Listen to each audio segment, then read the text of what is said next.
ఈరోజు పిన్నెల్లి రామకృష్ణారెడ్డి మీద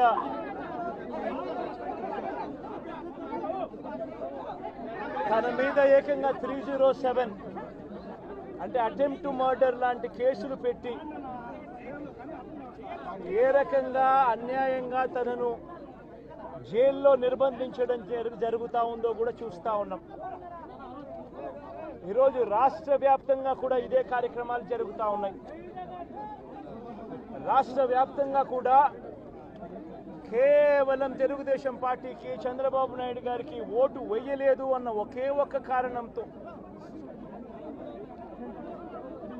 ఒక కారణంతో ఏకంగా ఆస్తులను ధ్వంసం చేస్తూ ఉన్నారు, దొంగ కేసులు పెడతా ఉన్నారు.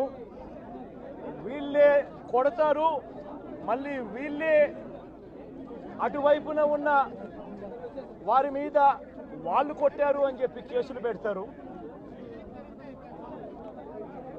ఇంతటి దారుణంగా ఈరోజు రాష్ట్రంలో పరిపాలన సాగిస్తూ ఉన్నారు.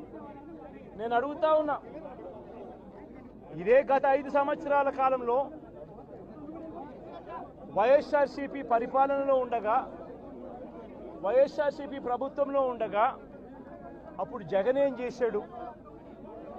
కులం చూడలేదు, మతం చూడలేదు, ప్రాంతం చూడలేదు, చివరికి ఏ పార్టీకి ఓటు వేశారన్నది కూడా చూడకుండా ప్రతి పథకము ప్రతి మనిషి కూడా అర్హత అన్నది మాత్రమే ప్రామాణికంగా తీసుకుని ప్రతి ఇంటికి డోర్ డెలివరీ చేసిన ప్రభుత్వం వైఎస్ఆర్సీపీ ప్రభుత్వందైతే, జగన్మోహన్ రెడ్డి ప్రభుత్వందైతే ఈరోజు కేవలం తెలుగుదేశం పార్టీకి ఓటు వేయలేదని, కేవలం చంద్రబాబు నాయుడు గారికి ఓటు వేయలేదని, కేవలం ఓటు వేయలేదన్న ఒక్క కారణంతో ఆస్తులు ధ్వంసం చేస్తూ ఉన్నారు, మనుషులను కొడతా ఉన్నారు, కొట్టి మరి కేసులు పెడతా ఉన్నారు.